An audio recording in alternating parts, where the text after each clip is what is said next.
Hi you guys, it's Cynthia. I'm going to do a review of the week 5 postures, which are mostly seated postures, but there's a couple of challenging postures in this weekend. I think I'm going to cover those first, and then we'll go into some of the seated postures. So the 3 standing postures we have are Warrior 3, Vashisthasana, and the Prasarita Padottanasana series. The Sanskrit isn't totally correct. If I were to say that, it would be Vashisthasana and Prasarita Padottanasana. But let's just go with this Anglophile version that you'll see in almost 100% of the yoga studios out there. Forgive my pronunciation in advance, because it just so happens that a lot of these poses that we're practicing today are not exactly translated well. But here we go. So Warrior 3 is this pose where you hinge deep at the hips and you bring one leg back. One of the common problems with the pose is we tend to kind of sink our pelvis onto our femur heads, kind of collapsing into that band. So let's start the pose today with 2 things in mind. One thing is core strength, and the other thing is what helps to lift the leg, which is glute and hamstring strength. So, if you were to come to the wall and measure one leg's distance away from the wall, and then bring your hands there, it would give you a nice puppy dog-like shape. So the wall is just giving me a little bit of assistance and a little bit of support to pick my leg up.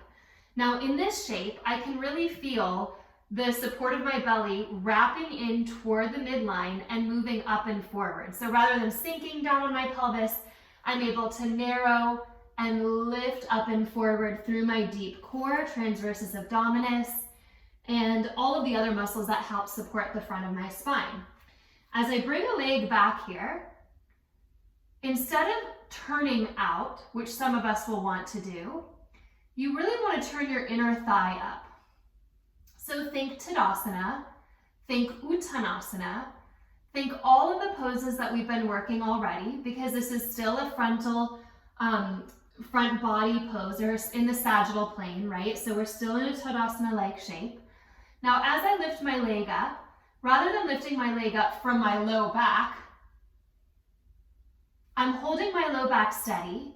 Draw your tailbone toward your heel. And now, rather than lifting from these smaller muscles at the low back, like your QL, now you can lift from your glutes and your hamstrings to take your leg up.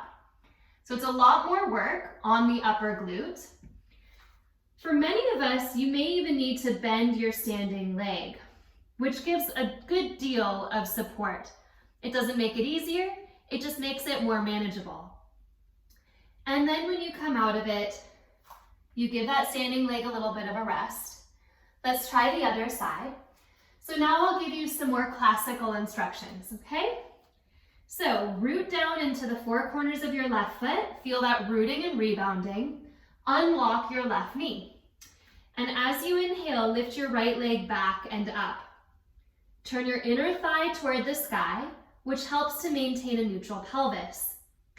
Make sure both of the fronts of your pelvis are equally looking at the ground, so you're not picking one hip up or sinking it down. You're level to the ground here. And then draw your low belly up and back in an Uddiyana Bandha. How does this look like without your hands? There are 3 versions here. One version is hands on the ground. You can always place blocks there. I actually teach it this way in many of my classes, even in my level 2-3 classes, because there's plenty to do here, right? You can use the ground here.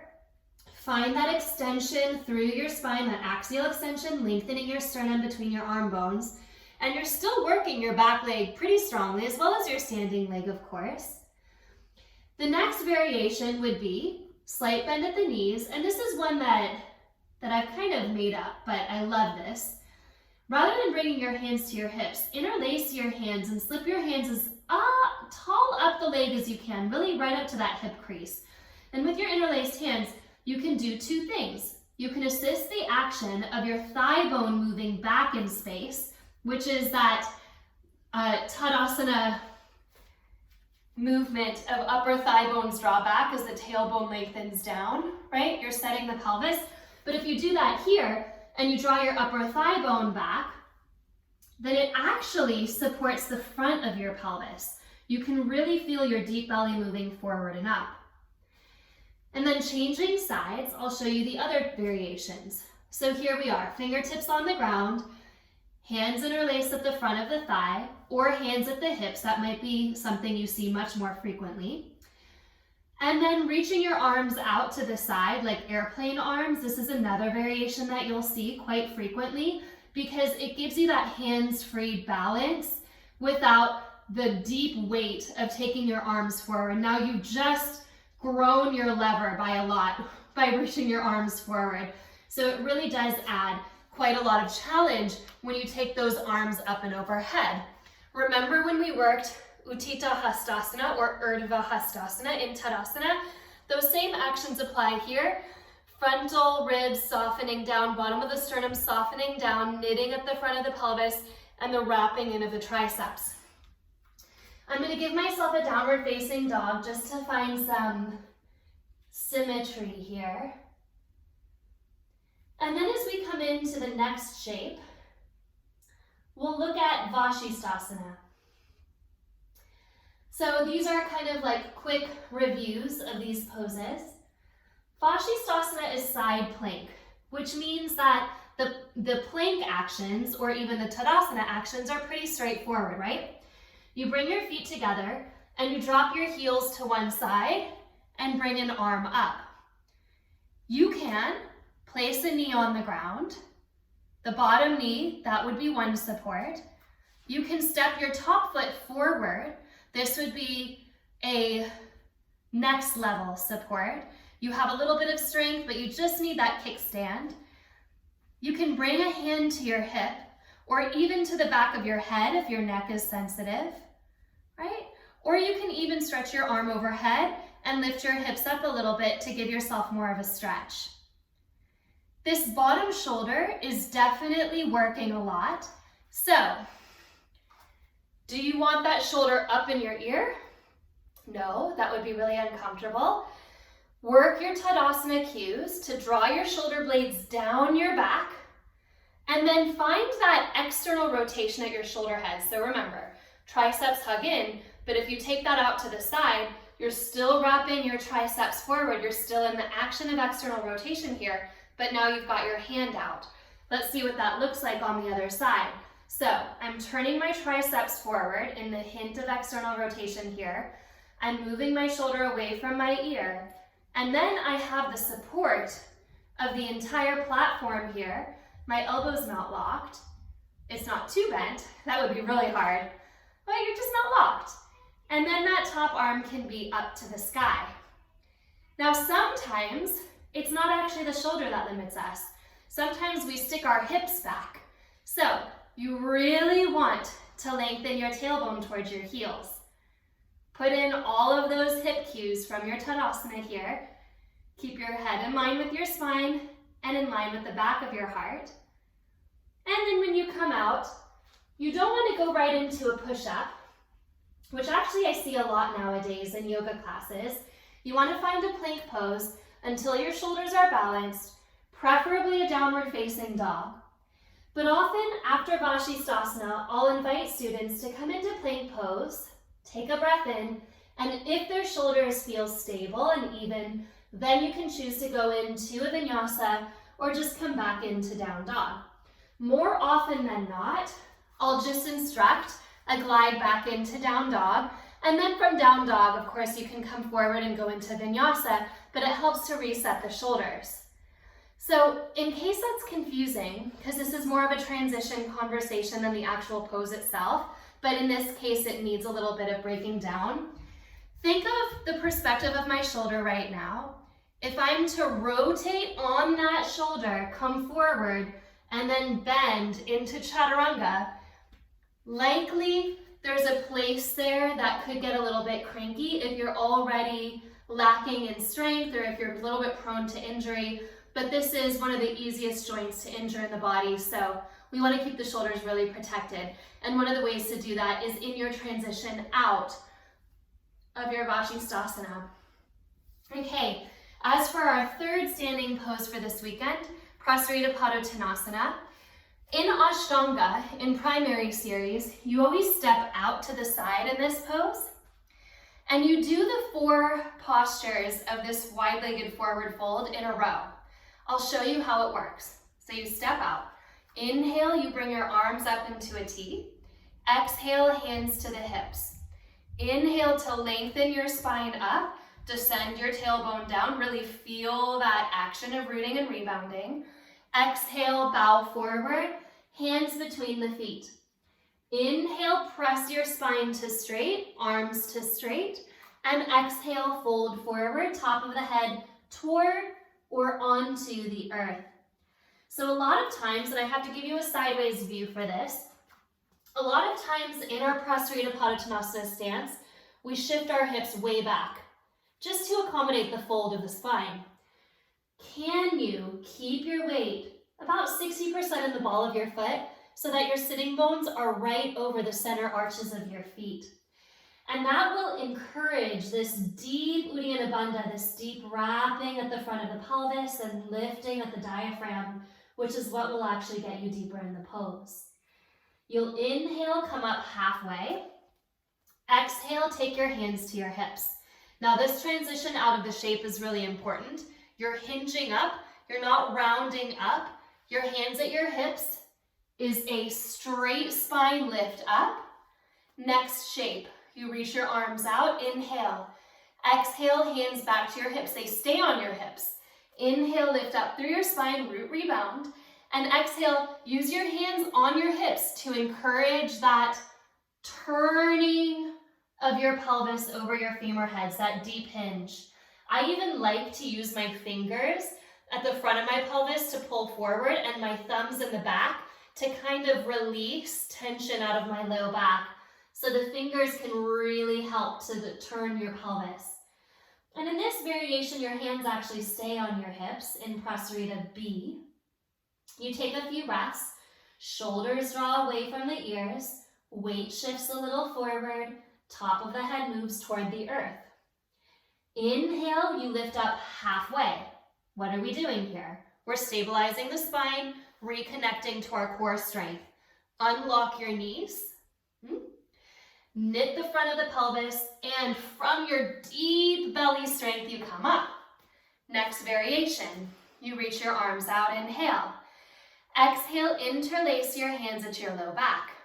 Inhale, press your arms to straight, give yourself a little chest stretch, and exhale, come forward, knuckles behind your head, and eventually the knuckles onto the ground. This is where teacher comes by and presses those knuckles to touch the earth in the old school days of Ashtanga. I doubt that is done too often anymore, but you get the idea. So the knuckles are drawing toward the earth, the top of the head is drawing toward the earth, your weight is shifting forward. In this one, when you come up halfway, you go parallel to the ground, inhale. Exhale, hands back to your hips. You need that for your support. Inhale, rise up, reach your arms out. Exhale, hands back to your hips. So see a trend here. Hands at the hips when you're transitioning. Inhale to lift. Exhale, come forward. Hook the big toes when you're in that halfway lift. Inhale, pull up the toes, pull out the elbows. Exhale, use the pull up on your toes and the press of the ball of the foot into the ground to create a little bit of force, a little bit of strength, and draw yourself deeper. So Prasarita Padottanasana D has you hooking the big toe with the thumb, the pointer finger, and the middle finger. So the first 3 fingers, really pulling up so the toes really press down. And then you inhale to straight arms. Exhale, here we are, hands to hips. Inhale to rise up, arms go out. Exhale to the top of the mat. From downward facing dog, Prasarita Padottanasana often happens when you've stepped forward, you've gone into a warrior 2 sequence, or you've done something else, maybe a triangle pose, and then you turn a toe in. But the principle is the same. Outer edges of the feet are parallel to the edges of the mat, which actually means the big toes turn slightly in. Hands will always come to those hips. Your tailbone will drop and the top of your head will lift, and you'll wrap that deep core set action at the low navel as you come into your fold. These days, there are so many different options. We can play around with those when we meet. You can even walk your hands forward for a little down dog. You can take a twist, which is really nice. A lot of actions at the pelvis you can work here. Twisting, letting the hip drop, letting the hip lift. Yeah. You can also do crazy things like bring your hands under the shoulders, a torso distance, pick up one foot, builds a lot of strength, pick up another foot, builds strength, and then of course you give people a little bit of a rest. Yeah, so there's so many options in this stance. It's a wonderful pose. You just want to mind the transition in and out. So if you want to stay low, you could always just stay low and walk back forward and step into your down dog from there, right? That kind of gets out of the precarious low back as you hinge up, right? But if you are hinging up, hands to those hips, knees unlocked, and there's that narrow wrapping action that builds so much strength to come up. Beautiful series of poses, great for the strength of your ankles, great for the strength of your legs, yeah? You are in a abducted shape, so you have both the ability to press your feet away from each other and to squeeze your feet toward each other energetically, working adduction. So inner thigh, outer thigh strength in that pose. Let's transition to some of these seated postures, mainly because I'm ready to. This is Baddha Konasana with the feet together and the knees apart, butterfly pose or sometimes cobbler's pose. Traditionally, you would open your feet like a book here, but I think nowadays a lot of us really like to keep those toes in line with the knees. So just listen to what your knees need. Speaking of which, if you want to place blankets or pillows underneath your knees, it's not a cheat, it's just support. It's such a good idea to do that. Alternately, you can sit up on a blanket or support. And I'm pretty flexible, but I like that support. I usually get it for myself. That way I can actually work the actions of the pose without worrying that I'm sinking into my joints, which is definitely not what we want to be doing. We actually want to be lifting up and out of our joints, which is our conversation from Warrior 3 earlier. You want to lift up and out of your joints. Just because this is no longer a balancing, challenging pose here doesn't mean that you should sink in, right? You still want to feel the strength you felt in your Warrior 3 and in all of the other poses that we've worked so far, including Prasarita Padottanasana here. So, inhale to lift up, thigh bones are heavy, apana, right? Spine is lifted, and it's not a kind of rounding forward. It's not the head that's trying to touch the ground. There's your straight spine hinging forward. This is another hip hinge. Most of our forward folds are hip hinges. Coming forward, and then you walk your hands out. And once you have your hands on the ground, if you want to give yourself a little bit of a respite, a little bit of a dip through your head and your chest, that's okay. But really, this is that last 10th of the pose.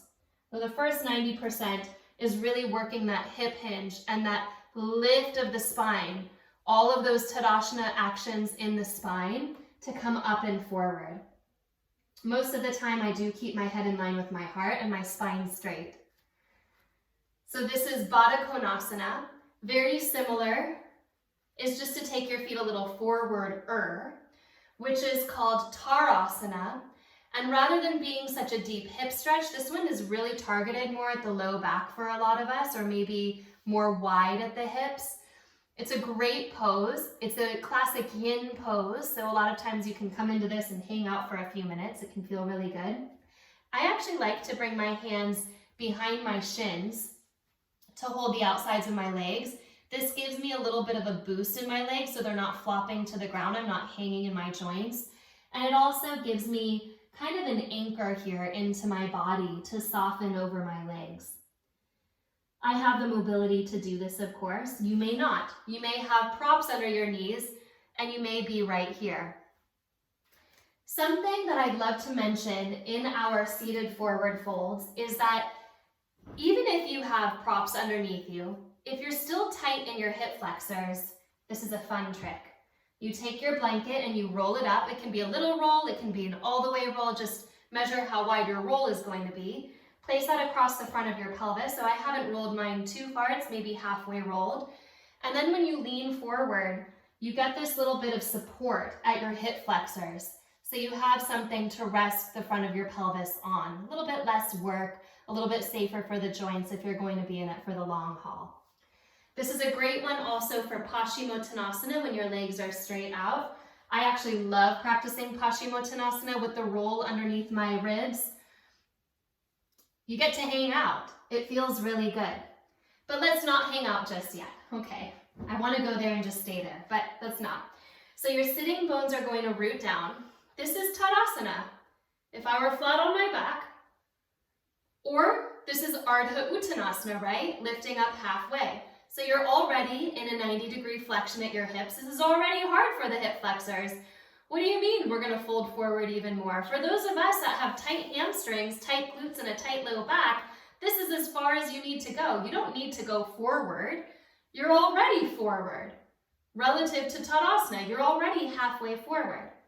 So you can stay right here in Dandasana, which is your prep pose. Okay? Seated staff would be Dandasana. And now if I take it forward into Paschimottanasana, that would be the forward fold. Engage your quadriceps. Keep a little softness at your knees. So you don't want to push your knees down. If your heels lift off the ground, you're probably pushing your knees down. So keep your heels on the ground. Then press your inner heel forward. Right? We sometimes think that we're doing the pose, but we're really sickling the pinky toes forward. It really happens a lot, actually, if you check your toes. So for those friends of yours that really love to sickle their feet, you take a strap and you place a strap across the ball of the foot. Even if you have a slight turn of the pinky toe forward, this strap pulling the pinky toe side of the foot back, wow, you really feel it, right? You feel it up the outsides of the legs, you feel it everywhere here. So this might be your pose. Or maybe you start to take yourself forward. Remember, not sinking into the joints, but lifting up and forward, wrapping the frontal pelvis points toward each other, connecting into transversus abdominis, and then taking yourself into your fold. I'm going to show you by degrees. Some of us have our hands on our outer legs when we fold. Some of us have our hands on our outer shins. I like the hands on the periphery of the body because if you can push your legs just a little bit outward laterally into your hands, for me, that widens my low back. It widens energetically my sitting bones a little bit, which gives release to my sacrum. Maybe try it out, see what you see. Or you can have your hands to the outer edges of your feet, and it's the same thing. The strap does the same thing, actually, right? So with or without the strap, but holding the outer edges of the feet, you can just gently, not a big one, but just a gentle press out side to side in order to release the low back and then fold forward into your Paschimottanasana. A great shape. Lots of details here if you want to know them. The Iyengar school is a master of Paschimottanasana details. I have definitely been in classes in that lineage where we've been in this shape for at least 10 minutes explaining, talking, and micro moving the shape, which is no joke, it's hard to do. But eventually you want to get into a place that is both strong and soft, right? So maybe the knees are soft. Maybe the center of the muscles at your calves and at your hamstrings are pressing down. For after all, it's the center that you want to stretch, not the distal ends. The belly is lightly engaged with that ever-present Uddiyana Bandha, but the shoulders and the neck can relax. So strength and softness. You certainly don't need the muscles of your face to work in your forward folds.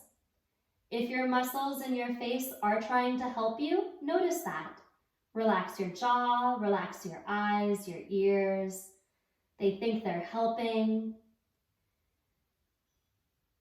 Give them a little bit of love. The only way for those muscles to help is to soften. And then you can bring yourself up slowly and come out of it. Let's take one more seated forward fold. Janu Shirshasana, literally head to knee pose. So you bring your leg slightly out, and some of us take our leg a little more forward or a little bit more out, so play around with where your leg is going. But let's say about halfway out, opposite foot comes in. You can keep your pelvis facing forward and just take your leg out, and then twist and fold forward. So this is exaggerating the twist in your Janu Shirshasana because your pelvis is fixed on the bent knee side, and you are using that lift and that turn of your navel toward your straight leg to deepen the shape. You can also pick up the hip and turn it a little bit forward, and then you're actually releasing some of that twist. You've already turned toward your leg and your pelvis, so it's a little bit less extreme for your low back to turn here. And just like your Paschimottanasana, you want your pinky toe side of your foot coming back and the inner heel to lengthen forward. So the toes are looking at the knee evenly and equally. It's a wonderful pose. In some lineages that I have studied, especially in the lineage of Srivatsa Ramaswamy, who is one of Krishnamacharya's longest students, I think he practiced with him for many decades actually, he calls this pose Mahamudra, and I'm going to explain to you how it's worked on the other side. So Mahamudra is more of an energetic feedback system in Janu Shirshasana, A. You think of that straight leg femur head, the thigh bone, and you draw it right back into your pelvis. So as that femur head comes into the pelvis, it's already energizing the base of your spine. It's energizing that deep pelvic core, Mula Bandha, Uddiyana Bandha, that whole energetic channel, Sushumna, that rises up the central axis. And as you energize that through the pulling back of your thigh bone, it helps to turn your spine towards your leg and fold you forward. And that turning of the spine, that turning of the navel toward the leg, encourages the leg to actually go back more. And as it goes back more, you turn a little deeper. So you're in this spiral into yourself, so to speak. This can be a very esoteric, very beautiful and meditative posture if you think of it this way. If you think of this feedback loop that's taking you in and ever in to the deep center of the solar plexus, the deep center of the heart, and then spiraling that upon itself to turn even deeper. A really beautiful shape here. If your low back is tender, you sit up on a blanket. If your knee is tender, you place a blanket to the outside and under, supporting that. So don't be shy in supporting your body with what it needs in your poses. Okay, the more you can support yourself with your props, the more safely your body will learn to come into these poses.